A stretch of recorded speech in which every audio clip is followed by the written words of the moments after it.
Golden State Media Concepts SCiFi Podcast. Together we dive into the world of sci-fi and science fiction. From episodes of Star Trek, Star Wars, to The Walking Dead, Resident Evil, all the hot new science fiction movies from the backdoors of Marvel or DC. The Golden State Media Concepts SCiFi Podcast. You'll never look at science fiction the same way again.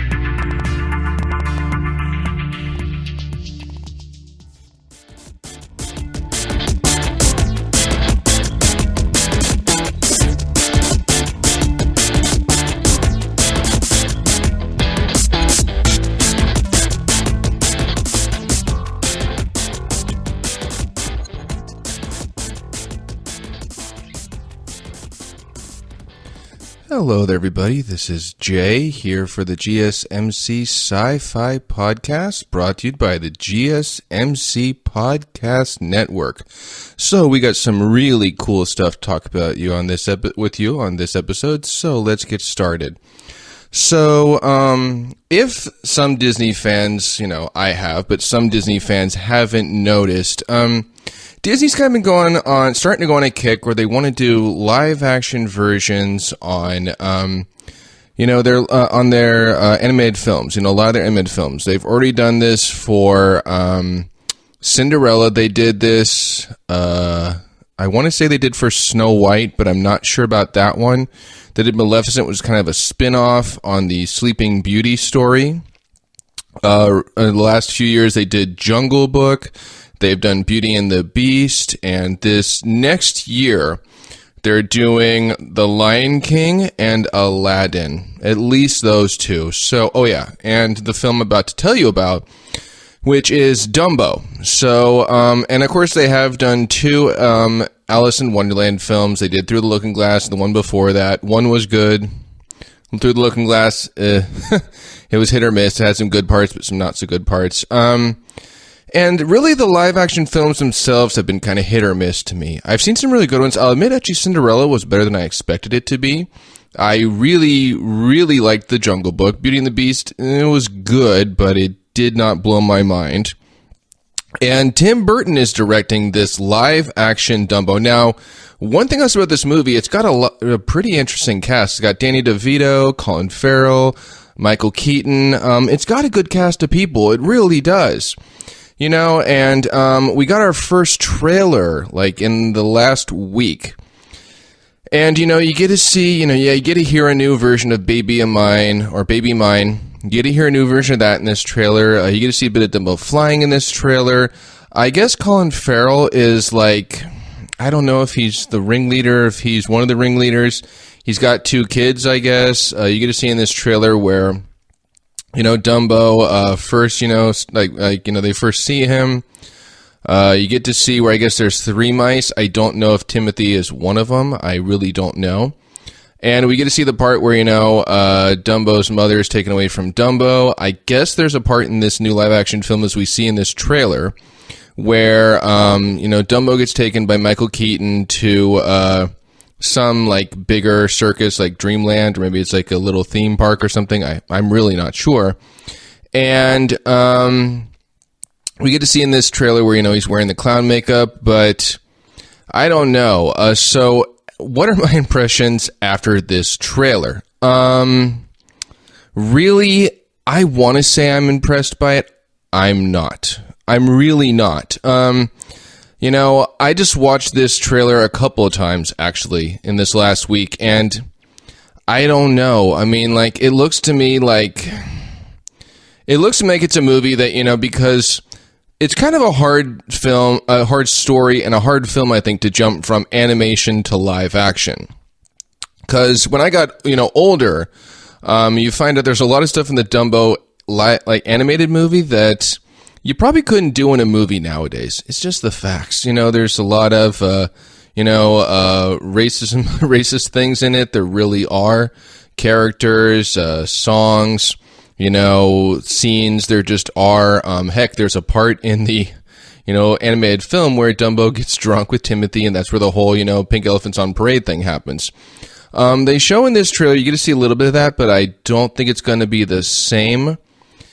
And, just really watching this, like, seeing what I've seen of this film so far, I'm not that excited for it. I want to be excited for it. I really, really do.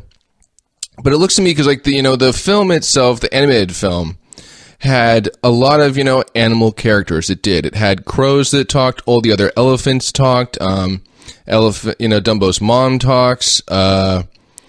And, Timothy is, like, kind of like, almost like his conscience, in a manner speaking. Almost, kind of. Or at least, like, someone who kind of, like, joins him on his adventure. And, like I said, I don't know if Timothy's even going to be in this. So they're kind of like, going from, well, okay, we had all these animals talking in, the animated movie, but this, we're just going to replace them with, live action actors. We're just going to, like, that's just what we're going to do. And I don't know, because of at least that note, thing on its own, I don't know if it's going to do that well. I'm not even really a big fan of the new version of Baby Mine that we hear in this trailer. I'm like, it's okay, but let's face it, the version that's in the animated version, it's not only a really good song, but it's a really good touching scene. It really is. Like where Dumbo gets to see his mother, like, while she's caged up as a mad elephant, right? We get to see that, it's a really emotional moment for Dumbo. It really is. There's just like you don't even see the, Mr. Stork scene in this, so maybe it's in this movie, maybe it's not. And I don't know, like really for me, Tim Burton has been hit or miss for me. He did an amazing job with Night Before Christmas. I think he did personally a really good job with the first, Alice in Wonderland movie. I thought the first one was really, really good. I mean that. I thought it was really good. Through the Looking Glass, not so much. I think he actually was behind Cinderella, or at least maybe he produced it. I'm not sure if he directed that one, but I thought, I was surprised at that one. I was like, okay, Helen Bonham Carter seemed like a strange choice for the fairy godmother in that, but she worked really well. But I don't know. I just think this is a movie, just as far as I've seen about it, not only am I not that, excited for it or that impressed by it in the trailers, but I just have, a feeling like it's going to be too hard of a story to try to jump from animated to live action. They did a really good job with that in Jungle Book, like I said before. A really, really good job. Jon Favreau did an absolutely amazing job. But for Beauty and the Beast, it looked really good visually. It really did. There were some musical numbers that were really, really good. But like Be Our Guest and like, Evermore, I'm like, I don't really care. They're just not blowing me away. So I don't know. And, that movie, Beauty and the Beast, had a really star-studded cast, too. It really did. It had a very, very big star-studded cast, So I don't know. From what I've seen of this movie so far, I have a feeling it's not going to do as well as they hope. I have a feeling it might even, be a bomb. I have a feeling it might be. I hope I'm wrong. I really do. Because you know what? I am, like, if you've ever listened to my, to sci-fi episodes of the past, you can probably tell I'm a pretty big Disney fan. I really am, I've watched a lot of the animated classics. I've watched a lot of the new films. I've watched a lot of, like, the safe films and the not-so-safe films. I've really, always been a fan of Disney, since I was a kid, right? And I was just lucky enough it kind of jumped to adulthood. So I know of Dumbo. I know of this story. And just what I see of it so far with this one, I just don't think it's going to do as well of a job jumping from, page to screen as they really hoped it would. And you know what? Maybe I need to see more. Maybe I need to see another trailer, because I was iffy about Jungle Book until the final trailer they showed at Super Bowl that year. Because before that, oh yeah, it looked really great visually, but you never heard any animals speak, ever.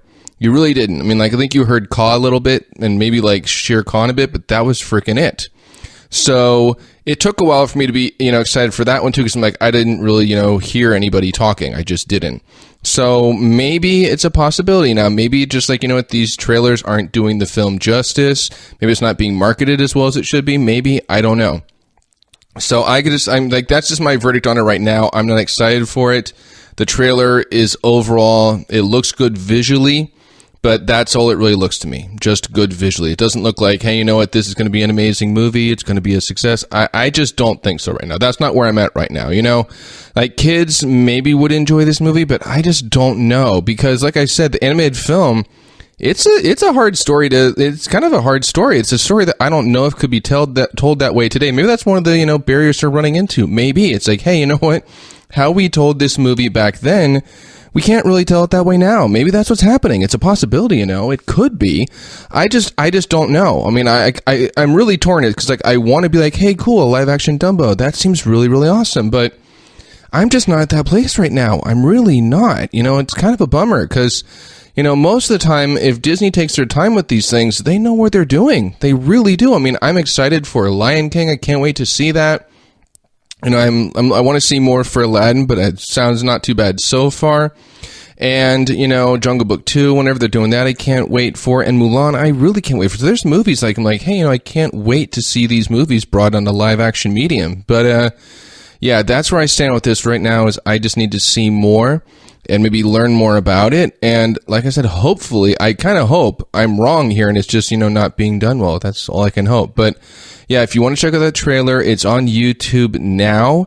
And like I said, you know, maybe you feel different about it than I do. That's a total possibility. So we're going to take ourselves a short little break right now, and we'll be back with some more sci-fi news.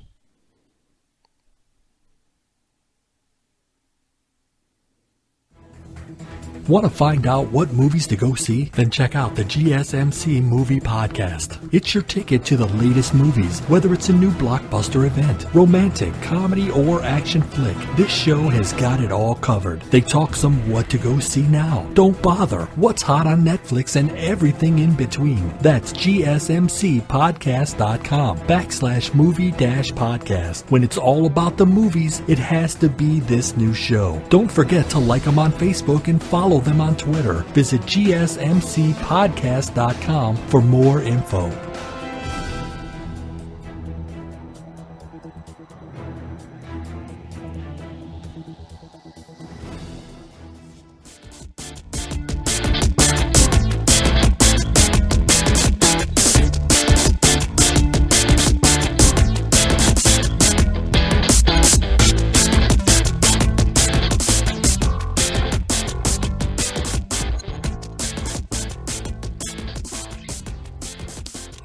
Hello there, everybody. This is Jay, back with some more sci-fi news. So, I actually have talked about it a little bit on here before this movie, and before I do that, I'm going to jump a little bit into kind of like it's a little history about the film itself and, you know, the film that came before it. So, I think it goes out saying I'm a really big Harry Potter fan. You know, I read all the books, I've watched all the movies, heck, I own all the movies, you know? And it was actually, honestly, it was a book series that got me interested in reading again. For a while in my life, I just was like reading, I don't really care about it. I'm not really too excited about it. I just didn't read that often. It just wasn't, you know, who I was really through my, you know, middle school years and high school years. And I had a friend said, hey, you know, you need to read these books. At the time, only the first 4 Harry Potter books were out. Sorcerer's Stone, Chamber of Secrets, Prisoner of Azkaban, and Goblet of Fire. And, you know, I borrowed these books from this person, and I read them, and the stories really gripped me. I really, really liked them. I actually own Order of the Phoenix and Half-Blood Prince and Deathly Hallows. Like I said, I've watched all the movies, and I read something lately that said, you know, this is like one of the best series, you know, from book to screen, and I don't know if I agree with that, but I will say they did a pretty good job making these, you know, taking these, you know, books from, you know, page to screen. I'll admit that. They did a pretty good job. Now, of course, they had J.K. Rowling executive producing, so that was part of the reason why. And so, you know, all 7 of the books came out. They split, of course, Deathly Hallows into 2 movies, which kind of actually needed to be done because there was so much that went on. And then it was 2 years ago, actually, 2 years ago, almost to the day, that they did a movie called Fantastic Beasts and Where to Find Them, focusing on Newt Scamander, who we met heard a little bit about in Deathly Hallows. He had done a book called, you know, Magical Creatures and Where to Find Them. And Eddie Redmayne played the character, you know, and it takes place, I want to say, about 100 years before Harry Potter. So it's when, you know, the magical world was very different. There was a Ministry of Magic in North America, surprisingly enough, which in the Harry Potter, you know, verse, there is not in his timeline. And, you know, we got to see, like, you know, a very different Wizarding World where, you know, things were very different. Where, you know, Newt Scamander in the first movie is going around, you know, he had gone on this, like, journey to, you know, find all these mystical creatures and catalog them and capture them, take care of them and learn about them. And he's kind of working on his book, you know, at the time. And at the very end, and there is going to be a spoiler here, but it's been out for 2 years, so If you haven't seen it, I'm sorry. That's all I can really say. Or maybe cover your ears. We see, Colin Farrell is, supposedly this, wizard that's going around. In the end, we find out he's Grindelwald, played by, Johnny Depp. And Grindelwald, in this time period, was like the worst, darkest, most dangerous wizard out there. And this is, remember, 100 years before He Who Should Not Be Named, Lord Voldemort. So, we see him at the end, and there's, I think, plans actually for doing a series of these, but I was lucky to be able to see a little early the second chapter in this series called Crimes of Grindewald. Now, I'll tell you right away, this is a darker story. This is not as, happy, joyous, light fare as the first one, but honestly, it kind of makes sense. And this film, by the title, you should kind of tell this, is that it focuses on Grindelwald. It focuses on, how he's getting followers, how he has a plan. There's kind of you hear about his mission and his idea and what he wants to do, to the wizarding world. Because right now in the wizarding world, like muggles, no-mages as they call them, and, non-magics, and, wizards and witches can't get married. It's just not possible. It's against the rules. So there's that going on. And, Eddie Redmayne has kind of gotten in a little bit of trouble since the last one. So his, traveling visa for now is revoked. And we also get to see in this movie, and I thought at first this was kind of an iffy casting choice. Not even sure if it was a good casting choice. Jude Law as young Dumbledore, where at this time he teaches defense against the dark arts. He's nowhere near being a headmaster. And I'll say that, I was wrong. It's a really good casting choice. So in this movie, we're seeing, Eddie Redmayne is kind of tasked by Dumbledore. You need to find Grindelwald and stop him. There's actually a really cool scene in this movie, and it's not a spoiler, I don't think, because it's in the trailers, where we see Dumbledore looking at the mirror of Erised, and he sees Grindelwald there. So it kind of goes into their past, where they they were really, really close growing up.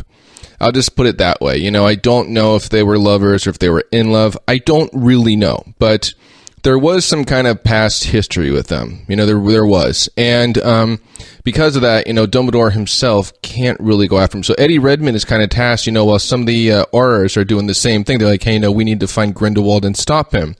Ezra Miller actually plays a character in this called Credence, who Grindelwald is looking for, the Aurors are looking for, Newt Scamander has been tasked with looking for. So they're all trying to find this one person, and like I said, the magical world is starting to kind of feel the impacts, because early in the film, Grindelwald escapes, and, the magical world's like, oh my god, we need to find him, we need to stop him, find out even what he's up to, because they don't really know what he's up to. And I think Johnny Depp is absolutely amazing as Grindelwald in this. I really do. I think he does a great job as this villain. Grindelwald is really probably one of probably the most dangerous wizards in the wizarding world at this time. And he poses a real threat. People are really frightened by him. Like, oh my god, we need to stop him, because he wants to pretty much, just change everything and maybe even bring everything crumbling down, So the wizarding community is really frightened by him. They just really are. But there are many of those by this point who, hear his message and go, you know what? I want to be a part of this. I do. Some of the stuff he's preaching, some of the stuff he says he wants to do, I am all for this. So there's that fear as well. A fear that, hey, you know what? He's getting followers. He's getting people to follow him, and his teachings and his ideals, and kind of become a part of his, mission. So this film is going around. You're trying to find out, okay, who is Credence? Where's Credence? Credence wants to know about his past, his history, who he is, family name, things like that. And Johnny Depp plays a big part in this. Eddie Redmayne plays a big part in this. We get to see at the beginning of the film some more really cool looking magical creatures. Because I guess underneath the place he's staying, he's got another big zoo. And I think personally this was actually better than the first film. I really think so. I think it was a stronger film. It flowed better. It never really dragged on. There was some really good special effects in this film. There's some really good scenes with Grindelwald that I really, really like. There's a scene toward the end that's again been shown in the trailers where he's talking to some of his followers. I got to be there in Hall H, at Comic-Con this year, and he comes out as Grindelwald, and I was just like, man, it looks just amazing. And the costume does. It looks like a really amazing costume.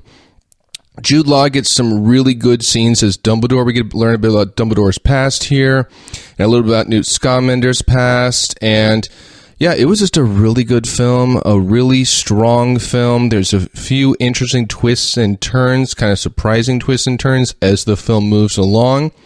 And it does a really good job, kind of leading up to whatever the next chapter in this story is going to be. And it made me really like, man, I want to see what happens next now. I really do, So, yeah, if you're there's some really cool tidbits here along the way. We get to see, Nicholas Flamel in person. We get to see him, which is really cool. We heard about him in, some of the Harry Potter films. We never saw him in person. There's some really cool, nifty tidbits along the way in this film that you'd have to be a big Potter fan to really catch. And yeah, I would just highly recommend it. I don't know if the film will be for everybody, and since it's a little bit dark and a little bit scary, I don't know if little kids should go see it. But if you're a Potter fan, you're going to love it. You're going to enjoy it, and I would highly recommend it. I really mean that. I don't do that every day for films, but I would highly recommend this one. I think it's totally worth doing. It's doing pretty well so far. And I think it's going to do well in the coming weeks. I really do. So, yeah, that's out in theaters now. And, yeah, I would say go check it out, especially if you are a Potter fan like moi. We're going to take ourselves another short little break, and we'll be back in a few moments with more sci-fi news.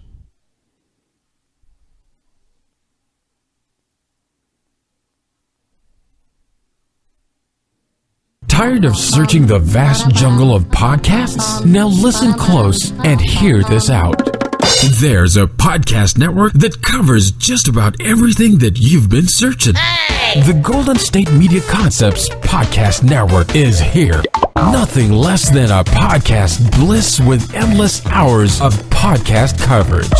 From news, sports, music, fashion, cooking, entertainment, fantasy, football, and so much more. So stop lurking around and go straight out to the Golden State Media Concepts Podcast Network. Guaranteed to fill that podcast itch. Whatever it may be. Visit us at www.gsmcpodcast.com. Follow us on Facebook and Twitter, and download us on iTunes, SoundCloud, and Google Play.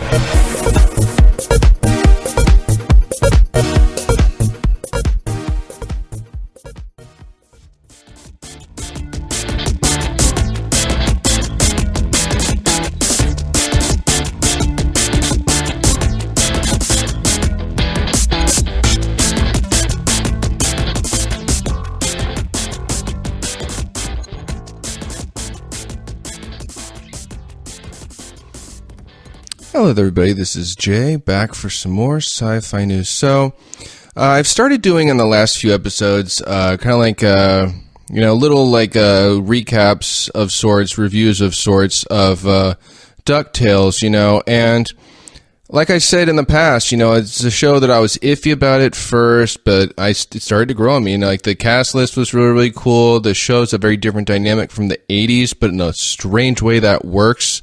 This show really helps, too, that a lot of the people behind it, the cast, the crew, the writers, the creators, most of them are all Ducktales fans. They watched the cartoons growing up, they've watched them, later in life, and they have a real passion for this project. So, with that in mind, I've decided to talk about the one of the more recent, it may not be the most recent, but one of the more recent, it aired maybe a week or so ago, episode is called The Town Where Everyone Was Nice. So, there's a festival that happens every year where, most of the clan goes to, I don't even remember the name of the festival off the top of my head, but it's something to do with a flower that only blooms once every year or every 10 years or something like that.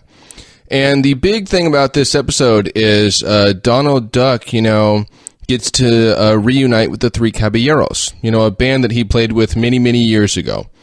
And I know a bit about them. I've watched a bit of the cartoons. I can't say I remember a whole lot about them, but, it's a band that he used to be a part of, right? And So we get to see them come back on this, episode here. And, at this point, Jose and Pedro, are really big. Jose, says he has some big company where, he, gets to fly and, all this stuff. He's really big, big shot.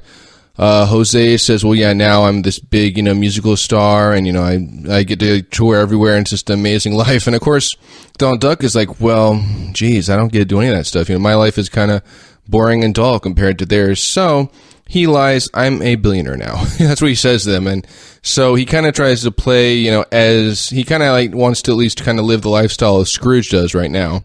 Because, he doesn't want to, show his friends, his old friends, how kind of miserable and bleak his life really is, right? It's just the way it is. So, so there's that going on this episode. Scrooge is not too happy about it, but he's like, hey, you know what? It's Donald's weekend. He hasn't seen him in forever. Fine. I'll let him have this one.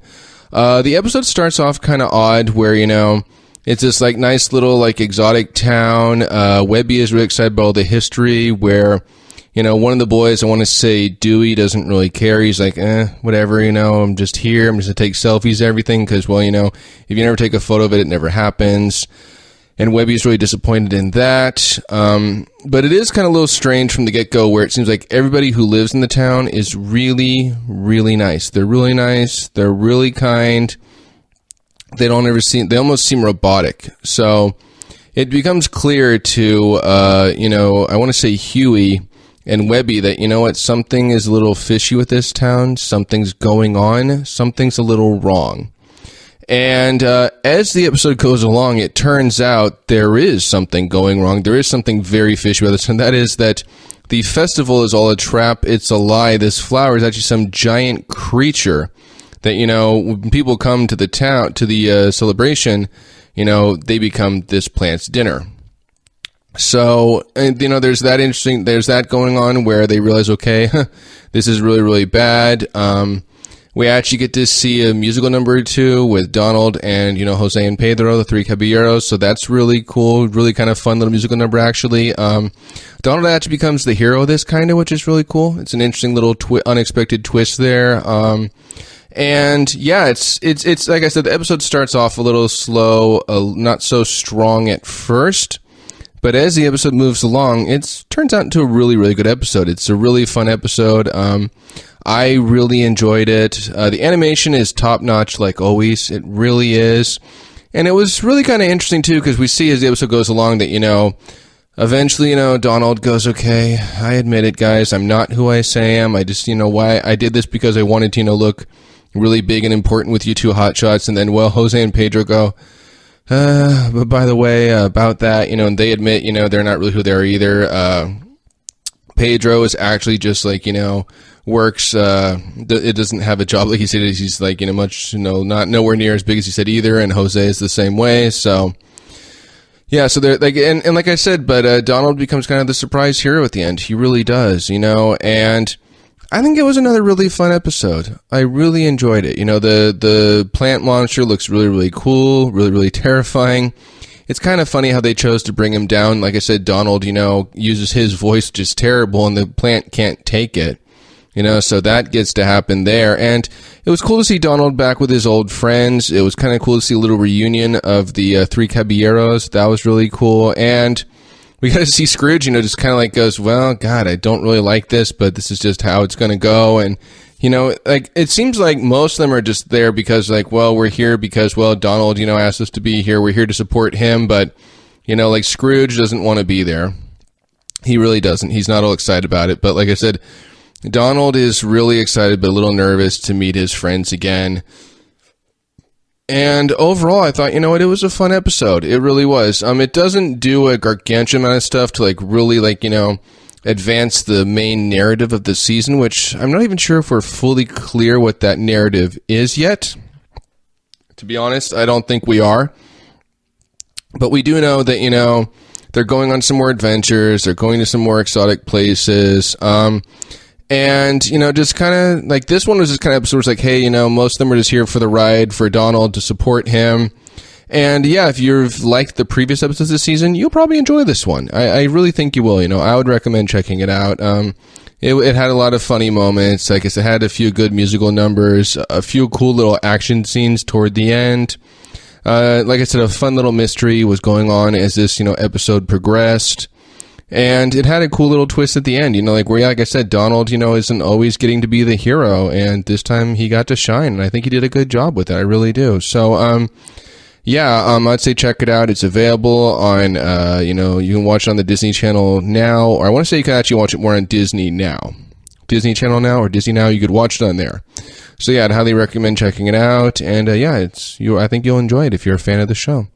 So that's all we have for this episode of SciFi News. Hope you had as much fun listening to it as I did bringing it to you. But don't worry, I'll be back real soon with more SciFi News.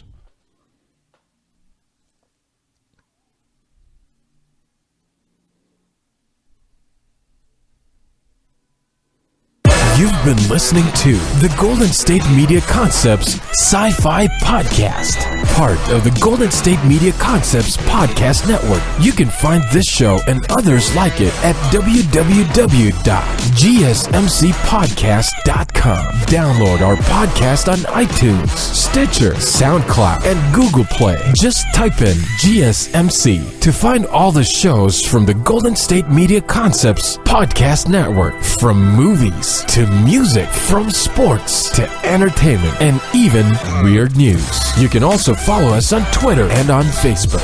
Thank you, and we hope you have enjoyed today's program.